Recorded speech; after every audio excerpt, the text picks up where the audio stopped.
Olá, meu nome é Joyce, estou nesse processo de adoção e quero falar sobre as minhas dúvidas com vocês, porque é uma coisa que eu vejo também nos grupos de adoção que eu faço parte, tá bom?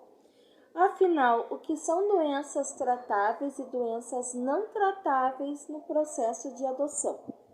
Eu recebi uma ficha, eu baixei, imprimi uma ficha e nessa ficha dizia assim: raça, cor, né, branca, preta, amarela, parda, indígena, indiferente.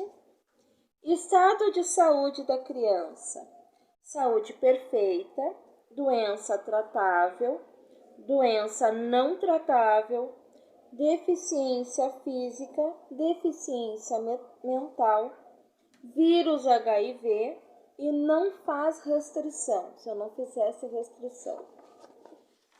Depois, no outro lado, dizia assim: coloque S para sim e N para não, especificando os problemas aceitos e não aceitos pelos pretendentes.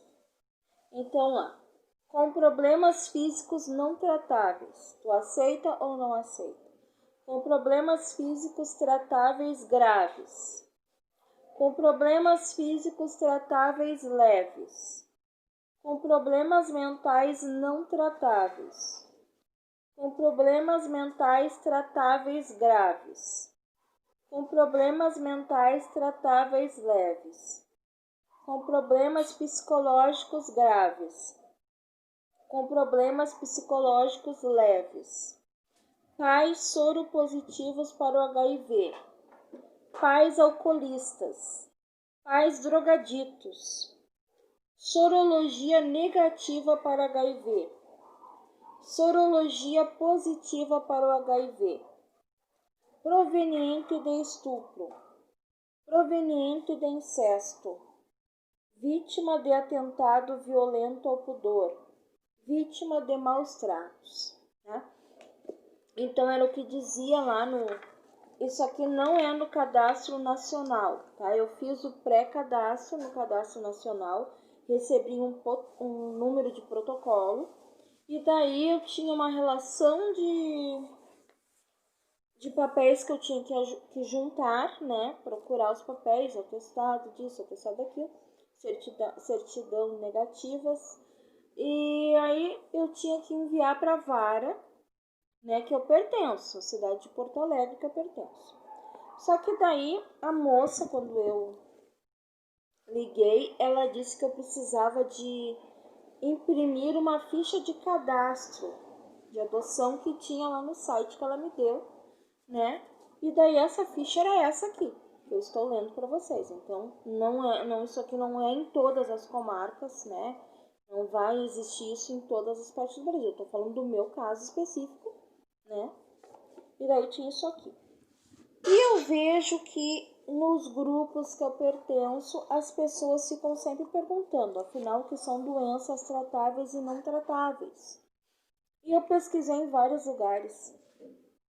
Pesquisei no Google, pesquisei no YouTube, né?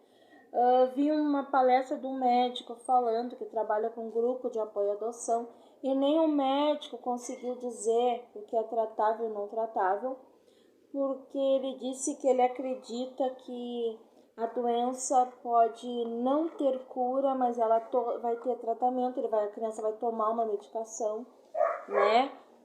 Então, ele disse que o que não é tratável seria o que limita o desenvolvimento da criança. E o que é tratável é o que não limita o desenvolvimento da criança. Foi isso que ele deu a entender. Aí continuei pesquisando e vi que uma moça que ela também trabalha como cegonha, né, nos grupos de apoio. O que é a cegonha? A cegonha, ela está no grupo de apoio e ela é oficializada, ela tem contatos com os fóruns, com as varas da infância, então ela procura achar crianças para aqueles pais, né, ou pais para as crianças, aí que já passaram de uma certa idade, então elas vão tentando fazer a ligação desses casais e dessas crianças através do grupo de apoio. E até mesmo uma moça que tem esse papel de cegonha, ela disse que conversando com assistente social, conversando com psicólogas, que não existe realmente um parâmetro único, universal e nacional, né? Que o Cadastro Nacional de Adoção não existe um parâmetro único para decidir o que são doenças tratáveis e não tratáveis, né?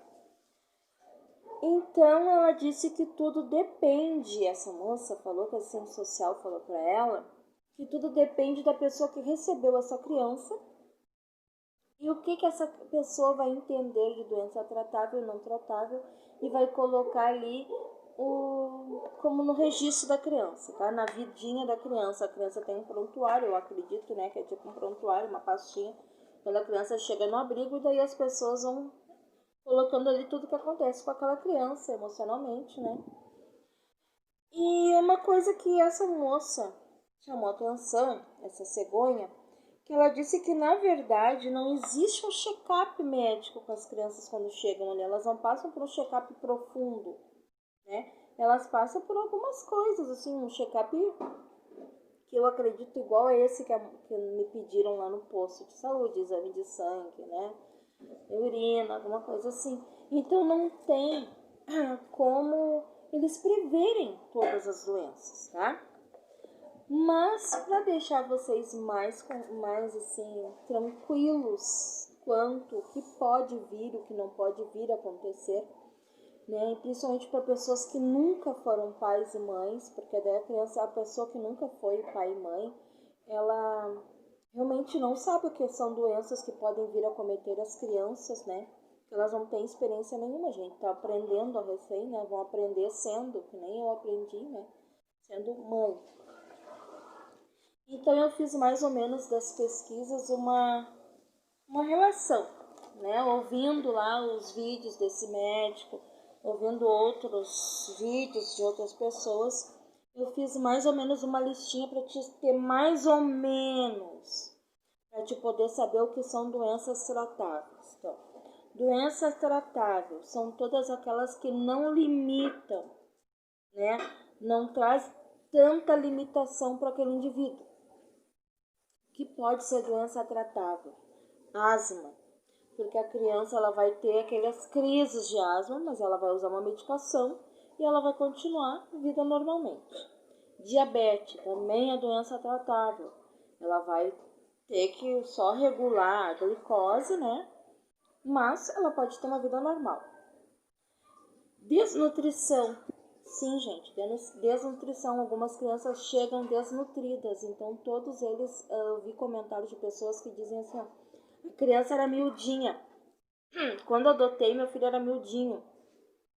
E de repente ele cresceu, começou a crescer assim. Inclusive o médico fala sobre isso, que eles não têm assim alguma questão científica comprovando, mas ele acha que tudo também é do amor, além da alimentação é do amor, que não quer dizer que a criança no abrigo não receba alimentação, recebe, mas tem alguma coisa que faz com que essa criança desabroche, né? Então elas crescem, depois que elas adotam elas crescem, né? Bronquite. Bronquite é tratável, né, gente? Quem tem filho sabe que bronquite é tratável. Rinite, sinusite, estrabismo. Estrabismo é tratável, porque pode fazer uma cirurgia. A criança vai fazer primeiro aquela coisa de tapa um olhinho, tapa outro, faz a cirurgia, né? Hérnias são tratáveis, né, gente? Hérnia de umbigo. Então, meu filho já teve isso, tá? Hérnia de umbigo. Doenças psicossomáticas, eles colocaram aqui como depressão, ansiedade, são tratáveis também, porque a criança vai ter um acompanhamento, vai tomar medicação, vai ser tratável. Então, HIV. Aí o médico faz toda uma conversa sobre o HIV, né? Que o HIV é uma doença crônica e é tratável, tá? Mas se vocês perceberam que na listagem eles colocam o HIV à parte, né? Mas seria também, segundo o médico, uma doença tratável, né? E as doenças não tratáveis, que seriam não tratáveis, mas na verdade não é não tratáveis, são as doenças que limitam o desenvolvimento do ser. Mesmo a criança recebendo um remedinho, para aquela doença, ela está limitada, tá? Então, ela pode ser que existam remédios para aquela criança, né, para ela não ter crise sobre aquela doença, mas limita ela no desenvolvimento dela, né, que é a microcefalia, né, que não existe maneira de reverter o crescimento cerebral da criança, né, ela é microcefálica, vai ser, né, e eles nem sabem como funciona ainda, os médicos não sabem como funciona todo o mecanismo, né, então não sabem o futuro, como vai ser o futuro dessa criança. Toxoplasmose, citomegalovírus, paralisia cerebral, síndromes genéticas, espinha bifundida, cegueira, surdez e comprometimento mental severo. Essas doenças seriam as não tratáveis, né? Que na verdade não é que ela não tenha tratamento, a criança usa uma medicação, só que limita o desenvolvimento dessa criança, tá? Por que tem isso na listagem? Assim, eu vi as falas dos médicos, né, falando, por que tem isso na listagem, né? De quando tu vai quer um papel para adotar a criança. Isso é para fazer com que os pais reflitam, né? Porque quando tu quer adotar alguém, tu tem que estar disposto a acolher alguém, disposto a receber alguém. E ao mesmo tempo, tu tem que saber das tuas dificuldades, das tuas restrições. Se eu sou uma pessoa que eu não tenho condições, né, de adotar uma criança com microcefalia, eu não tenho estrutura emocional para lidar com uma criança assim, não tenho condições, né? Eu vou analisar para mim mesmo, Joyce, se eu tenho condições ou não. Se eu não tenho, é lógico que eu vou marcar que não, né, gente? Que eu não posso pegar uma criança que tenha essas doenças não tratáveis, se eu não tenho estrutura emocional. Por quê? Porque a criança, quando ela está vindo para o teu lar, ela necessita de estrutura do adulto. Os adultos que estão nessa casa, eles têm que ter uma estrutura emocional para cuidar e acolher essa criança, proteger essa criança, né? E se os adultos não têm estrutura, como é que vai ser? Então, mas é por isso que eles colocam, né? Não é para dizer que eu vi umas pessoas bem cruéis falando assim, ó.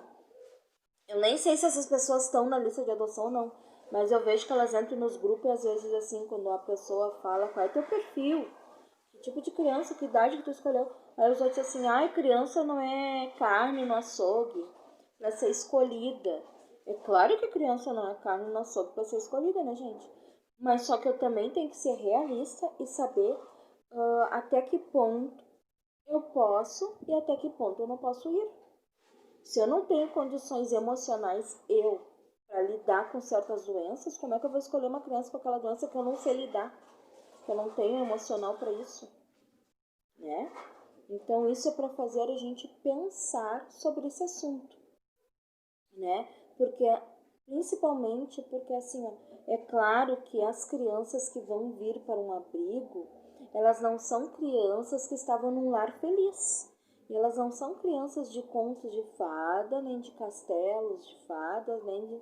Porque se elas fossem numa vida feliz, numa vida estruturada, numa vida de contos de fadas, elas não iriam parar num abrigo, né? Elas foram retiradas dos seus familiares por algum motivo, né? Então é uma família doente, que estava doente, e daí o governo teve que intervir e retirar essa criança desse lar doente, né?